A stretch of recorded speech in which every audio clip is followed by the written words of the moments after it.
Good morning student. आइए start करते हैं प्रोग्रामिंग सी की क्लास।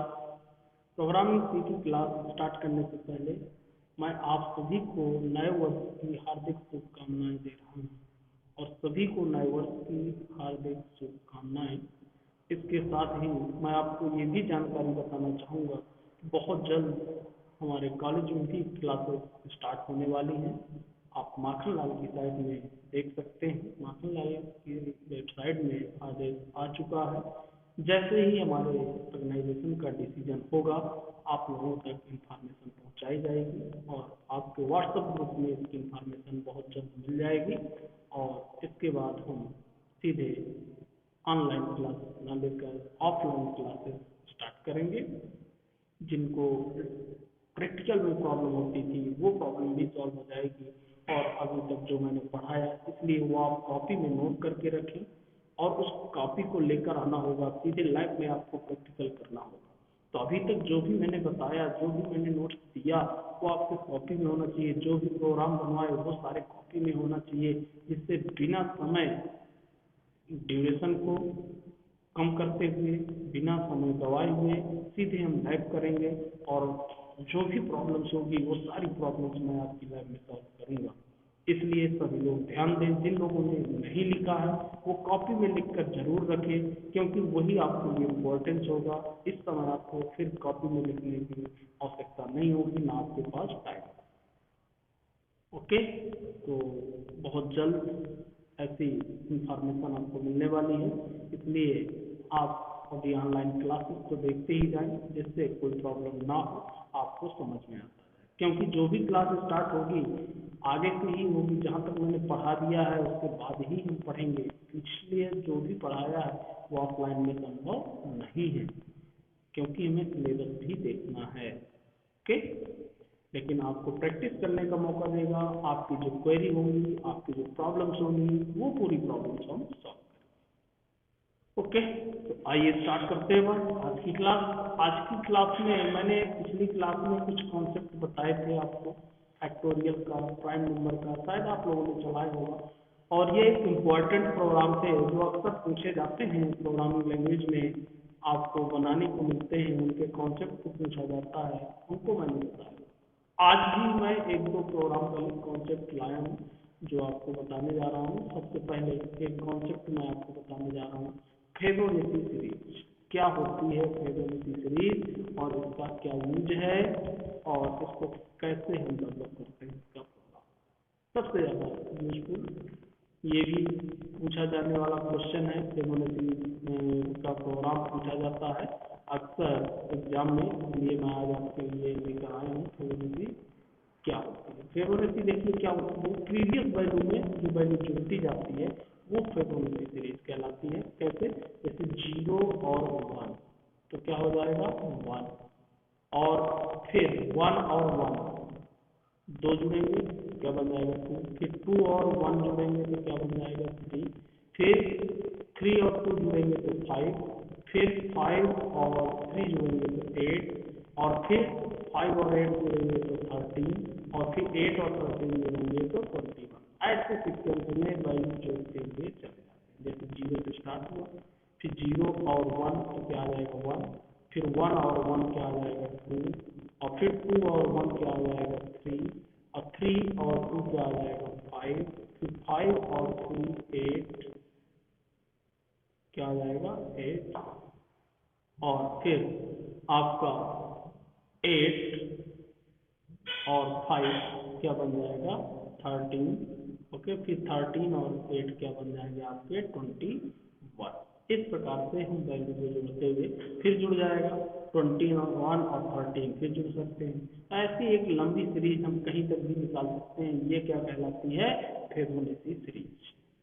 ओके, फिबोनाची सीरीज को जो प्रोग्राम बनाने के लिए देखिए हमको क्या करना पड़ता है। studio.h मेन के अंदर गए हमने, यहाँ पे वेरिएबल लिया आई एन और एक t1 नाम का वेरिएबल लिया जिसमें 0 पहले इनिशियलाइज कर दिए, t2 जिसमें 1 इनिशियलाइज कर दिया।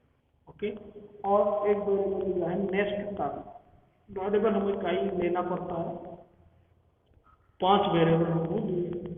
अब हम वैल्यू को इंटर कराए, जिससे हमको स्टार्ट करना है कहाँ तक हमको फिबोनाची सीरीज एम तक।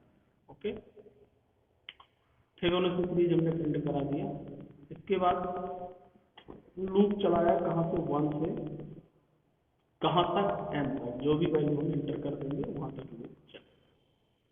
ओके, प्रिंट कराया किसको, T1 को। तो T1 में वैल्यू क्या है पहले देख लीजिए आप, T1 में वैल्यू क्या है 0, तो क्या प्रिंट हो जाएगा 0। नेक्स्ट टर्म में हम क्या किया, T1 plus T2। Next term में हमने क्या किया, T1 प्लस T2, यानी कि m में क्या आएगा, T1 में क्या है 0 प्लस T2 में 1, तो n की वैल्यू क्या हो जाएगी 1। ठीक है, फिर इसके बाद हमने क्या किया, T2 की वैल्यू, जो T2 की वैल्यू है वो किसमें स्टोर हो जाए 1, किसमें स्टोर हो जाए 1। तो अब 1 में वैल्यू कितनी बन जाएगी, क्योंकि हमको चेंज करने की आवश्यकता होगी। अब 1 में वैल्यू कितनी हो जाएगी, T2 की 1 आ जाएगी, और नेक्स्ट टर्म की वैल्यू 1 था वो किसमें स्टोर हो जाए T2 में, तो T2 में भी क्या हो जाएगा 1। फिर अगली बार हमने पाया, फिर गया, तो अब T1 की वैल्यू प्रिंट हो जाएगी, T1 की वैल्यू आपको क्या मिल गई 1। अब देखिएगा नेक्स्ट टर्म क्या आएगा, T1 मतलब 1, ठीक है, और T2 में भी अभी 1 है, तो 1 1 क्या आ गया 2, अब ये क्या बन गया 2। फिर आप देख लीजिए, अब T1 की वैल्यू क्या बन जाएगी 2 बन जाएगी, और T2 की वैल्यू 1, तो T1 की वैल्यू 1 हो जाएगी, और T2 में क्या हो जाएगा 2। ओके, अब फिर गया तो T1 फिर प्रिंट होगा, तो T1 में भी 1 है, तो एक बार 1 फिर प्रिंट हो जाएगा। ओके, और फिर जब यहाँ पे फिर प्लस हुआ, तो अब T1 की वैल्यू कितनी थी 1, तो ये तो 1 ही रहेगी, मान लीजिए तो 1 ही रहेगी। ओके, और T2 की वैल्यू अब कितनी थी 2, तो 1 और 2 यानी कि 3, अब n की वैल्यू कितनी हो गई 3। ओके, अब T1 की वैल्यू कितनी है 1 ही रहेगी, और n की वैल्यू कितनी हो जाएगी, अब क्यों, क्योंकि यहाँ T2 की वैल्यू कितनी हो रही है 1 में, तो T2 की वैल्यू कितनी थी 2, तो अब T2 की वैल्यू कितनी हो जाएगी, T1 की वैल्यू 2 हो गई, और 3 कितनी हो जाएगी आपकी n की वैल्यू, तो n की वैल्यू हमारी नेक्स्ट टर्म T2 में स्टोर हो रहा है, तो यानी कि T2 की वैल्यू 3, इस प्रकार की वैल्यू स्टोर होती जाएंगी। अब 3 2 5 आ जाएगा। तो एक बार समझिएगा, फिर यदि कोई प्रॉब्लम है फिर मैं एक बार प्रोग्राम बना के पहले समझा देता हूँ। चलिए इसका पहले प्रोग्राम बनाते हैं, फिर आपको समझाता हूँ। ओके, फिबोनाची को प्रिंट करने का प्रोग्राम, फिबोनाची सीरीज को प्रिंट करने का प्रोग्राम।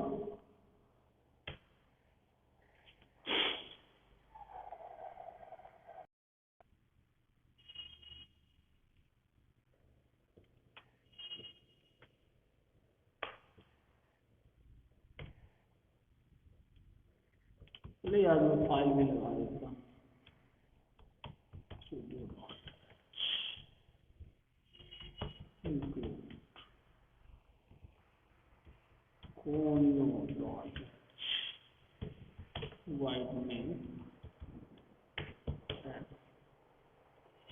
वेरिएबल अपने आवश्यकतानुसार आप लीजिए, जो भी वेरिएबल आपको चाहिए, हमको i चाहिए, n चाहिए, है ना, T1 चाहिए,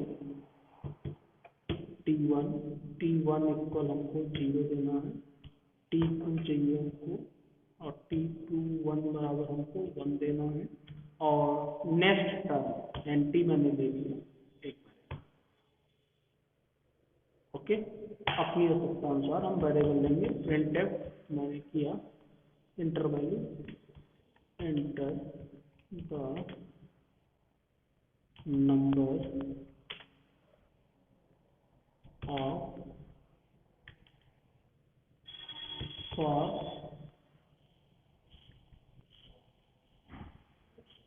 फॉर सीरीज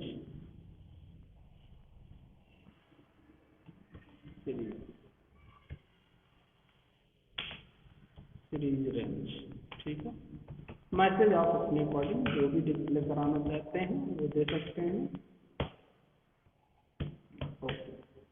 स्कैनअप मैंने यूज किया और परसेंटेज डी %, वैल्यू हमारी कितने आ गई एन में। फॉर लूप मैंने चलाया i = 1, i <= n और i प्लस। ओके, इसके अंदर मैं गया, सबसे पहले जो कॉन्सेप्ट हमने देखा प्रिंट का है printf।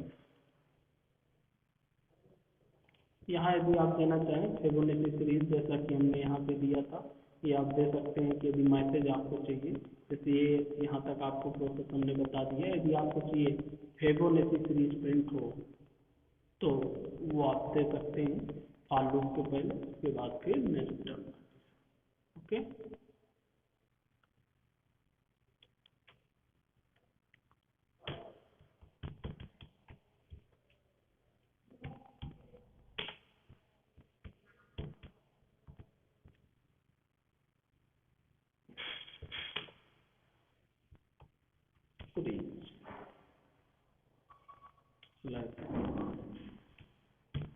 ये ऐसे यहाँ पे हम गए सिंपल सा जो हमको प्रिंट करना है परसेंटेज डी और T1 की वैल्यू को हमने प्रिंट कर। ओके, अब हमको जो प्रोसेस करनी है नेक्स्ट टर्म में क्या प्रोसेस करनी है वो आप देख लें। जो मैंने आपको कॉन्सेप्ट समझाया, सबसे पहले नेक्स्ट टर्म में T1 और T2 को जोड़ना है, यानी कि T1 और T2 सबसे पहले क्या हो जाएंगे, जुड़ जाएंगे। ओके, तो next term N T equal T1 plus T2। Okay, फिर देखिए जब ये दोनों T1 T, जैसे मैंने आपको यहाँ समझाया था कि T1 में कितना है, T1 में 0 और +1 ये दोनों जुड़ेंगे और जुड़ने के बाद फिर ये किस में आ जाएंगे, n में। ओके, और फिर उसके बाद क्या करना है, वैल्यू चेंज कर देना। T2 की वैल्यू T1 में आ जाए, T2 की वैल्यू T1 में आ जाए, T2 की वैल्यू T1 में आ जाए। इसके बाद फिर T2 में क्या आ जाए, नेक्स्ट टर्म, तो NT हमने लिया नेक्स्ट। इस तरीके से ये छोटा सा एकदम कॉन्सेप्ट है, फिर भी यदि आपको समझ लेना है तो आप बताइए। तो मैंने इस कॉन्सेप्ट को यहाँ पे समझाया। इसके बाद हम लूप को क्या करेंगे, क्लोज करेंगे। लूप को हम क्या करेंगे, क्लोज करेंगे। ओके, तो ये छोटा सा कॉन्सेप्ट, इसको मैंने आपको वहाँ पे समझाया। यदि इसके बाद भी कोई जैसे आपको समझ में नहीं आता है तो आप मुझे एक बार बताइएगा, मैं एक बार फिर से आपको इसको समझाऊंगा। और मैं फंक्शन को मैंने क्लोज किया, क्लियर स्क्रीन लगा देता हूँ।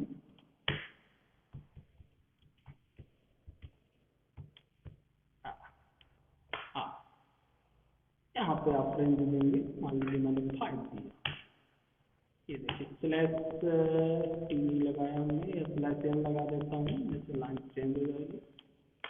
कहाँ तक की आपको सीरीज चाहिए, 21 तक चाहिए। आप देख सकते हैं कितने टर्म ऑप्शन को सीरीज कितना चाहिए आपको, 10 तक चाहिए। देखिए पहले 0 फिर 1, 0 और 1 क्या हो गया 1, फिर 1 1 क्या हो गया 2, फिर 2 और 1 क्या हो गया 3, फिर 2 और 3 5, और 3 और 5 8, और फिर 5 और 8 13, फिर 8 और 13 21, फिर 13 और 21 34। जितनी आप रेंज देंगे उतनी रेंज निकाल देगा। हमने 15 दिया, 15 ये कहलाती है दोनों की ब्रीच। और आप इसको यूज करेंगे और देखेंगे।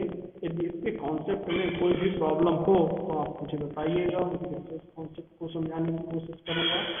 ओके,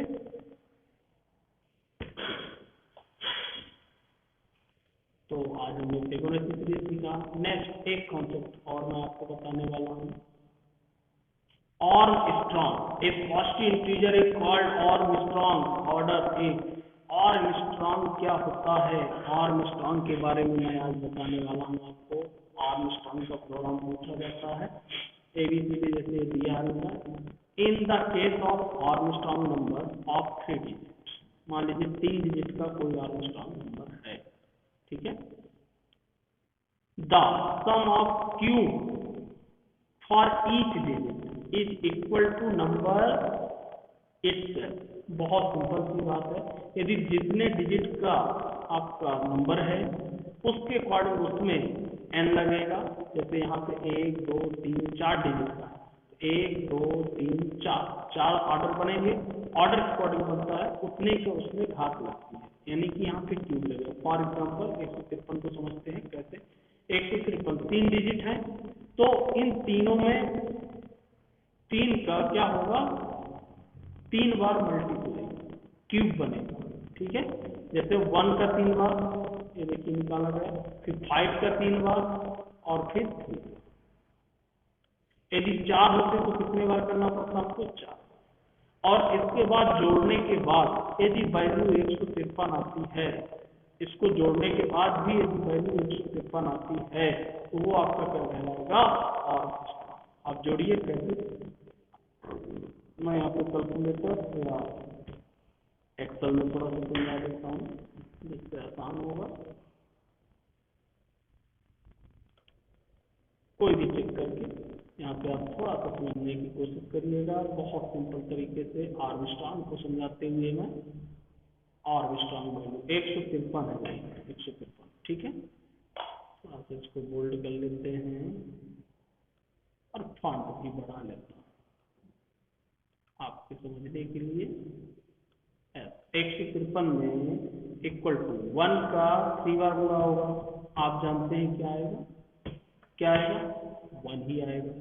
इसी प्रकार से 5 का भी कितने बार गुणा होगा, 3 बार, क्या आ गया 125। फिर इसी प्रकार 3 का भी 3 बार गुणा होगा,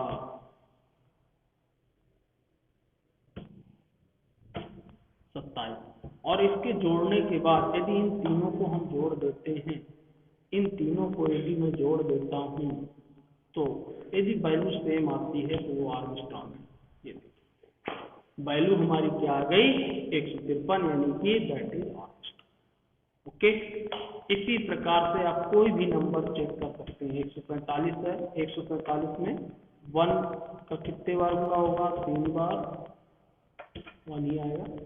और इसी प्रकार से 4 का 3 बार, 64 आ गया। इसी प्रकार 7 का 3 बार, ये आया। अब यदि मैं इनको जोड़ दूं तीनों को, तो यदि 145 ही आ जाए तो क्या होगा, वो आर्मस्ट्रांग। 108 आया, यानी कि दैट इज नॉट आर्मस्ट्रांग, ये आर्मस्ट्रांग नहीं है और ये आर्मस्ट्रांग है। ऐसे आप किसी भी नंबर को चेक कर सकते हैं। 371, मैं एक चेक कर रहा हूँ, दूसरा नंबर यहाँ पे ले लेता हूँ, 371, यानी कि यहाँ पे 3 का 3 बार गुणा, एस एस एस एस। इसी प्रकार किसका, 7 का 3 बार, समझिएगा मेरी बात, एस। और इसी प्रकार 1 का, तो 1 का तो 1 ही आना है, आप जानते ही। अब इसको मैं भी प्लस कर देता हूँ, इसको भी प्लस, इसको भी और इसको भी, इसके बाद 3 से करता, तो दैट इज आर्मस्ट्रांग। ये आर्मस्ट्रांग है हमारा, और ये भी हमारा क्या है, आर्मस्ट्रांग है।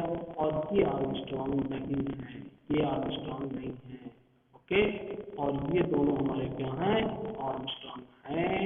इनको हम आर्मस्ट्रांग नंबर कहते हैं, 153 और 171। तो ये कहलाते हैं आर्मस्ट्रांग। अब प्रोग्रामिंग में आर्मस्ट्रांग का प्रोग्राम कैसे बनाते हैं, इसके कॉन्सेप्ट को पहले समझते हैं। देखिए, एक इसके कॉन्सेप्ट को समझने के लिए मैंने एक छोटा सा प्रोग्राम दिया।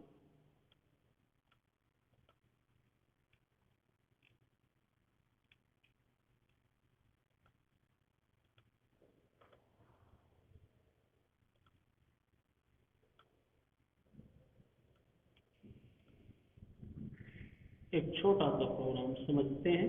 यहाँ से पहले मैं इस प्रोग्राम को अलग रख लेता हूँ जिससे आपको समझाने में प्रॉब्लम ना आए। आपको मैंने ये समझा दिया कि ये आर्मस्ट्रांग नंबर है। अब आर्मस्ट्रांग का प्रोग्राम कैसे बनेगा, इसके कॉन्सेप्ट को थोड़ा सा समझते हैं। यहाँ पे देखिए हमने पहले लिया नम फिर ओरिजिनल नम, रिमाइंडर और रिजल्ट। यहाँ पे 1 2 3 4, ठीक है। Enter the 3 digit integer, 3 digit integer ही आपको इंटर करना है। स्कैन किया, नंबर पे आया, नंबर को ओरिजिनल नंबर में रख लिया, नंबर को हमने किसमें रख लिया, ओरिजिनल नंबर में चेंज किया।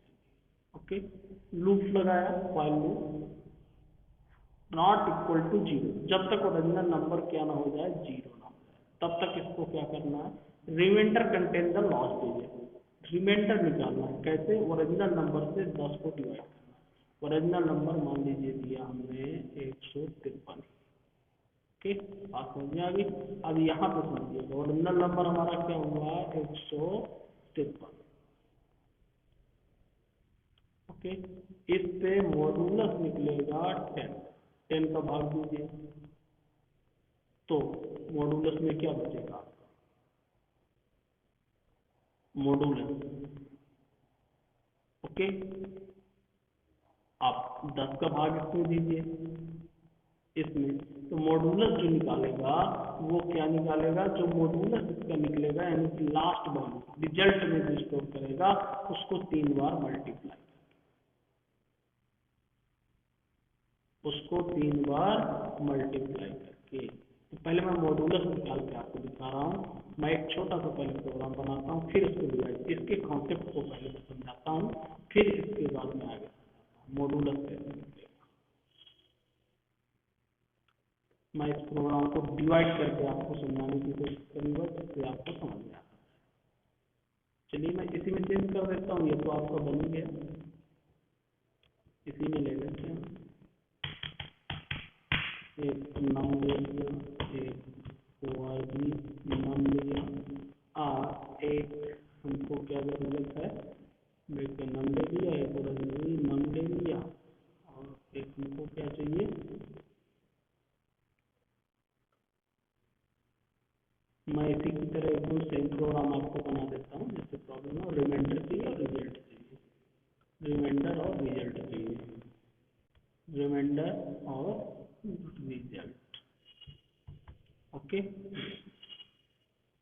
ये हमने यहाँ पे प्रोग्राम इंटर कराया, number 3 digit number, inter the 3 digit number. Okay, और ये किस में आ गया, नम में, और यहीं पे मैंने चेंज कर दिया, उसको ओरिजिनल में स्टोर कर दिया, नम, इसको हटाया, फाइल लूप ही ले लेते हैं,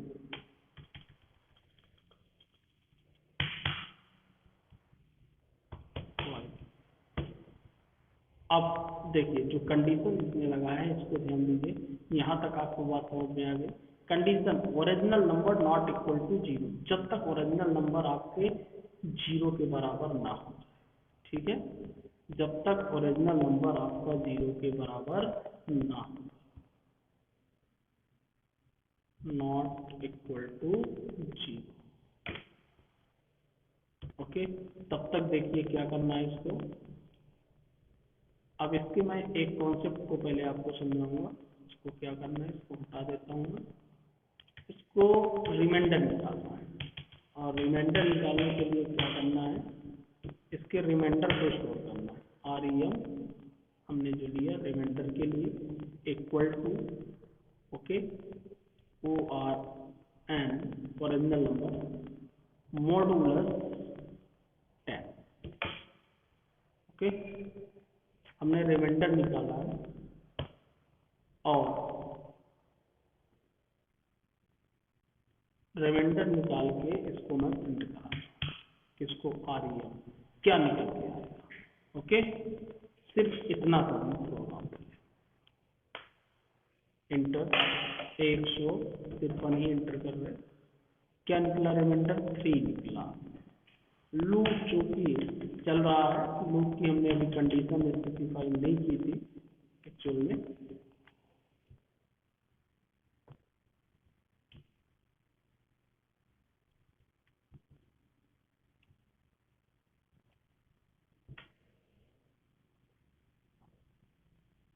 हमने लूप की कंडीशन को स्पेसिफाई नहीं किया था कि आपको क्या करना है ओरिजिनल नंबर को, क्योंकि इनको डिवाइड और 10 से डिवाइड भी करना था।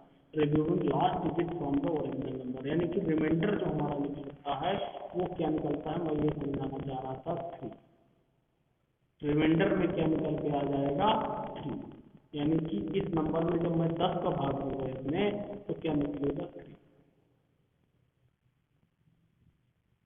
ओके, क्योंकि 10 को डिवाइड होगा तो इस फल क्या बचेगा इसका 3 बचेगा। जब रिमाइंडर में 3 बचेगा तो रिमाइंडर में क्या निकल के आ गया 3। ओके, अब क्या होगा, अब रिजल्ट में क्या स्कोर होगा, रिजल्ट में 3 इंटू 3 इंटू 3, क्योंकि रिमाइंडर है तो 3 इंटू 3 इंटू 3 आएगा। ओके,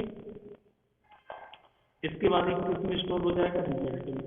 अब रिमूविंग, अब यहाँ पे देखिए, अब यहाँ पे मेन पॉइंट है क्या, ओरिजिनल नंबर जो बचेगा उसमें फिर से 10 को डिवाइड करेगा और ओरिजिनल में ये शॉर्ट हैंड ऑपरेटर यहाँ यूज, ध्यान दीजिए, या तो मैं यहाँ क्या लिख सकता था OR N इक्वल टू, मैं ऐसे ही बना दूंगा OR N, ठीक है, डिवाइडेड 10, फिर उसमें 10 का भाग दिया जाएगा। तो जब हम 10 का भाग देंगे तो क्या निकलेगा, यदि हम 10 का भाग देंगे तो क्या निकलेगा, वो भी मैं एक बार आपको चेक करा देता हूँ।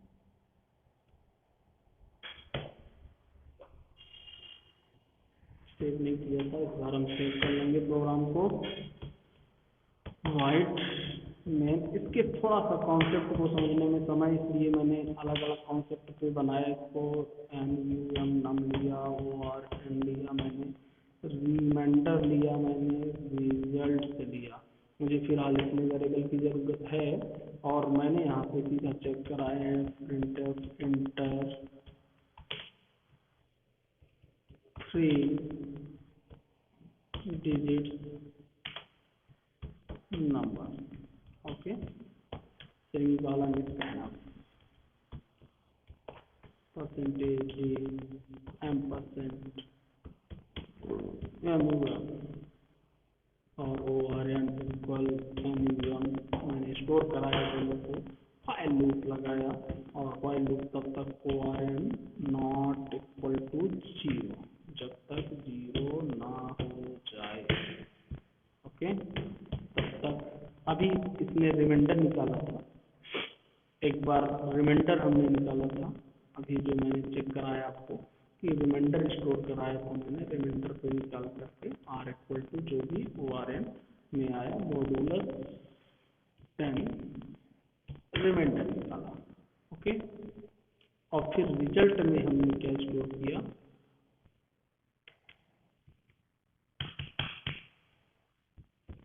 रिजल्ट में हमने उस रिमाइंडर को मल्टीप्लाई करके REM, क्योंकि हमको 3 बार चाहिए, REM और R 3 बार हो जाएगा। अब जो निकालेंगे हम ओरिजिनल नंबर, ओरिजिनल नंबर से क्या करेंगे, ओरिजिनल नंबर से हम क्या करेंगे, जो भी वैल्यू आ रही है ORG उसमें डिवाइड करूंगा मैं 10। इसकी वैल्यू का मतलब क्या होता है, जो स्पेस वैल्यू बचेगी उस पर निकालेंगे। ये देखिए यहाँ पे मैं आपको दिखा देता हूँ, यहाँ लिखा दिया removing last digit from the original number, last digit remove हो जाएगी यानी कि 3 हट जाएगा। अब उसमें जो ओरिजिनल डिजिट बचेगी कितनी बचेगी, 53, ठीक है। अब जब 53 बचेगी फिर जब इससे डिवाइड होगा तो क्या बचेगा, वो एक एक वैल्यू हमको निकालते जाना, तो एक एक वैल्यू को निकालने के लिए हम उसको 10 से डिवाइड करते हैं, 3 डिजिट है 10 से डिवाइड करते हैं और एक एक वैल्यू निकालते हैं। ओके, और एक एक वैल्यू जो निकलती जाएगी रिमाइंडर में उसको हम मल्टीप्लाई करके किसमें रखते जाएंगे। अब यदि रिजल्ट इक्वल टू नाउ, जो रिजल्ट की वैल्यू आएगी, अब फिर इसमें देखिए प्लस साइन भी लगा है, रिमाइंडर निकलने के बाद वो वैल्यू रिजल्ट में जुड़ती भी जाएगी, शॉर्ट हैंड ऑपरेटर है यहाँ पे। ओके, वो वैल्यू इसमें क्या होती जाएगी, जुड़ती भी जाएगी। जब ये वैल्यू जुड़ती भी जाएगी तो क्या होगा, यदि रिजल्ट और नम वैल्यू यदि बराबर हैं तो जो भी आया परसेंटेज इज ए और स्ट्रॉन्ग नंबर, और नंबर हमने और इज नॉट एन और स्ट्रॉन्ग, ऐसे नंबर और स्ट्रॉन्ग नहीं। तो अब मैं प्रोग्राम को पूरा करते हुए मैं एक बार आपको दिखा देता हूँ। देखिए जैसे ये रिमाइंडर निकला, अभी हमने सिर्फ रिमाइंडर निकाला था, अब हमको रिजल्ट में जोड़ते भी जाना। मैं ऐसे लिख दूँ या फिर मैं उसको इक्वल टू करके अलग से डिवाइड करके बनाऊँ। तो यहाँ पे तो रिमाइंडर निकालना, तो इसमें रिजल्ट हमको प्लस करना है, या तो फिर मैं ऐसे लिख सकता हूँ या फिर मैं ऐसे लिख सकता हूँ, रिजल्ट रिजल्ट प्लस और ब्रैकेट दूँ।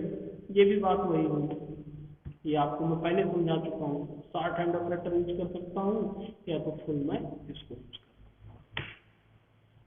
फिर इसको मैंने क्लोज किया और यहाँ पे फिर हमने चेक किया इफ यदि जो भी वैल्यू हमारी थी नम में, जैसा कि मैंने यहाँ समझाया अभी आपको, अब यहाँ पे हमने क्लोज कर दिया।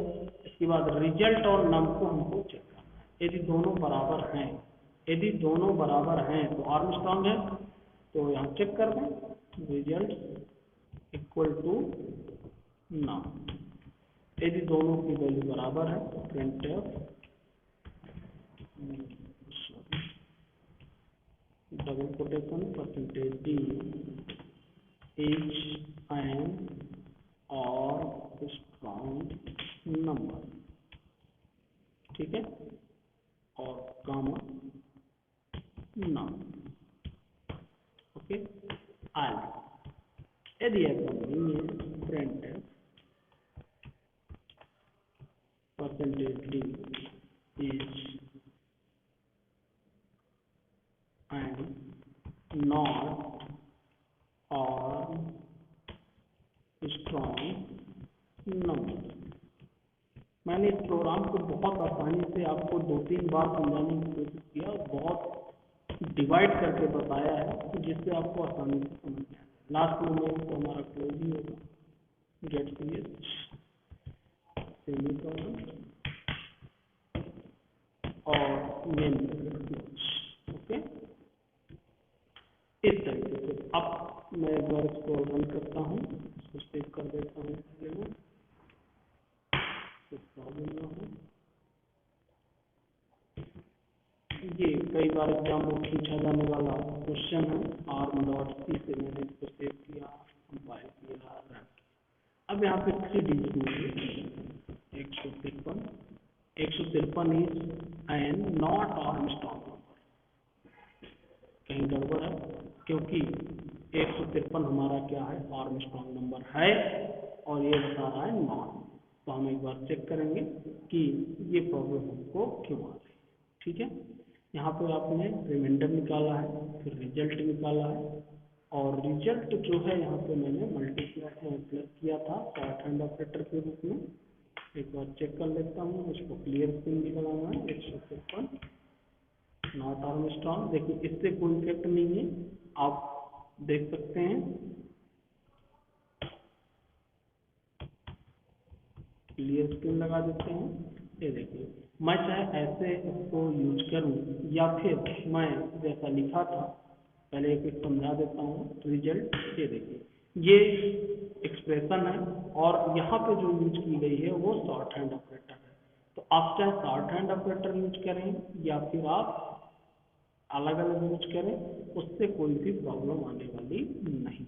हमने रिमाइंडर निकाला यहाँ पे ओरिजिनल नंबर से, और रिमाइंडर को निकालने के बाद हमने क्या कर लिया, उसको अलग अलग स्टोर करा, और फिर ओरिजिनल जो डिजिट है उसको हमने डिवाइड करके किसमें स्टोर कराया, ओरिजिनल नंबर में। फिर हमने चेक किया रिजल्ट और नम को, यदि दोनों वैल्यू बराबर है तो आर्मस्ट्रांग है, यदि दोनों वैल्यू बराबर नहीं है तो आर्मस्ट्रांग नहीं, ओके।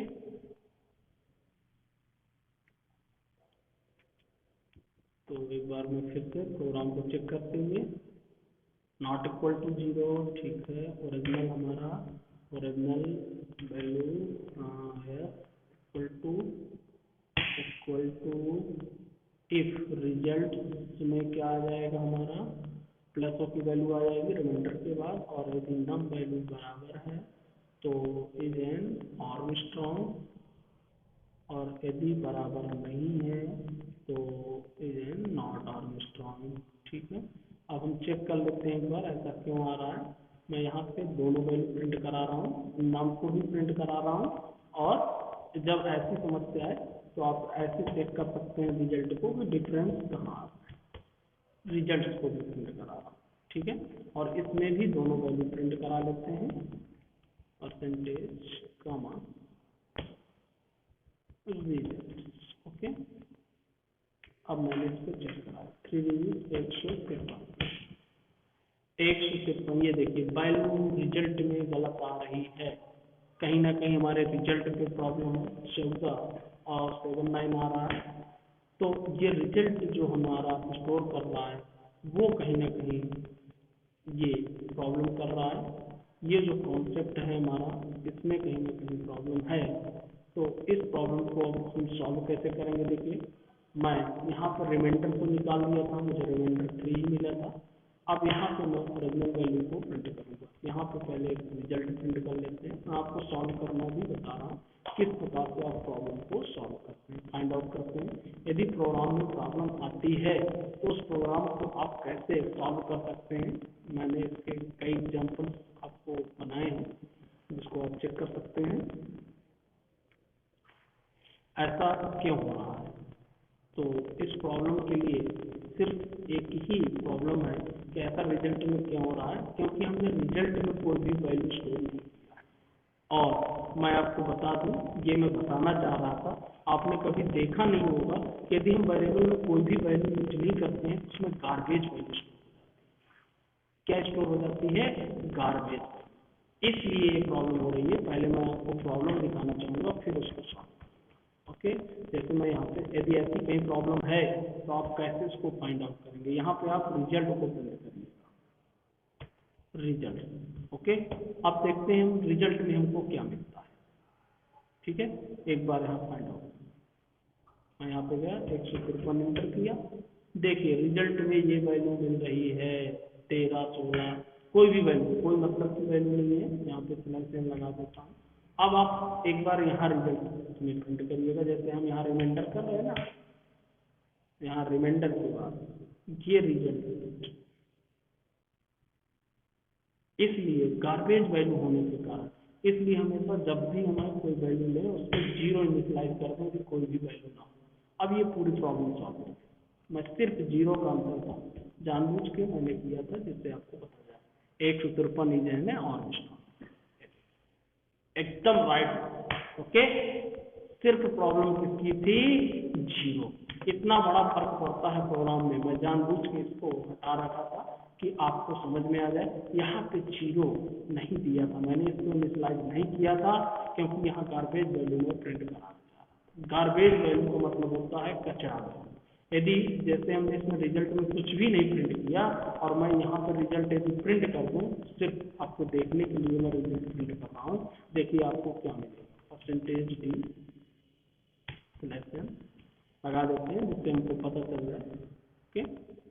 चाहे तो मैं यहाँ लिख लीजिए जिससे हमको पता चले कि क्या वैल्यू है, ओके। और कामा और रिजल्ट, बहुत सिंपल। अब 153 हम देंगे, ये देखिए रिजल्ट 1322, हर बार अलग अलग मिलेगा। ये देखिए, ये इस कारण से ये प्रॉब्लम आ रही है, नॉट ऑल, क्योंकि वो 0 इनिशियलाइज, अब 1022 तो पहले से स्टोर था उसमें, अब उसी में वो जुड़ती जाएगी वैल्यू तो गलत वैल्यू तो आएगी ही ना। इसलिए यदि आप कहें ये वैल्यू कहलाती है गार्बेज वैल्यू। जब किसी वेरिएबल को डिक्लेयर किया जाता है तो कोई भी वैल्यू स्टोर नहीं की जाती है तो उसमें क्या स्टोर हो जाती है, garbage value. Garbage value means कचरा, ठीक है। अब कचरे को हमने हटा दिया। अब यदि मैं रिजल्ट प्रिंट कराऊंगा तो यहाँ पर मुझे क्या मिलेगा, अब 0 मिलेगा क्योंकि 0 है। तो अब जब यहाँ वैल्यू जुड़ेगी, यहाँ पे इससे कोई फर्क पड़ने वाला नहीं है। जब यहाँ वैल्यू जुड़ेगी तो पहले 0 होगा, 0 में इसके साथ प्लस होता। अब पहले कितने में प्लस होता, 1322 में प्लस हो जाती है, ठीक है। और ये तो आप मैं समझा चुका कि शॉर्ट हैंड ऑपरेटर है, चाहे आप ऐसे लिखें चाहे आप ऐसे लिखें, उससे कोई फर्क पड़ने वाला नहीं है। चलिए प्रिंटअप भी सही कर लेते हैं। तो इस तरीके से प्रोग्राम के एरर्स को भी फाइंड आउट किया जाता है। चूंकि आप लैब यहाँ करते नहीं हैं इसलिए मुझे बताना पड़ता है कि एरर किस प्रकार से फाइंड आउट होती है। ये देखो और लॉजिक कैसे लगाया जाता है, कैसे प्रॉब्लम को सॉल्व। आपके सामने मैंने प्रॉब्लम को सॉल्व किया, ये देखिए। इसके अलावा मैं दूसरा कोई नंबर देता हूँ, जिसका इज नॉट आर्मस्ट्रांग।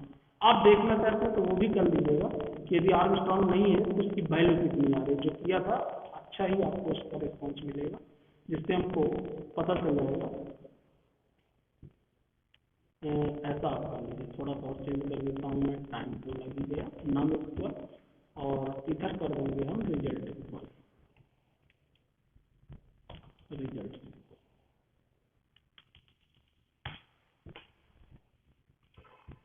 रिजल्ट, ठीक है। और यहाँ मैंने रिजल्ट को प्रिंट किया और इसमें भी मैं कर दूंगा नम इक्वल, जिससे हमको पता चले कि नंबर आगे कितना है और रिजल्ट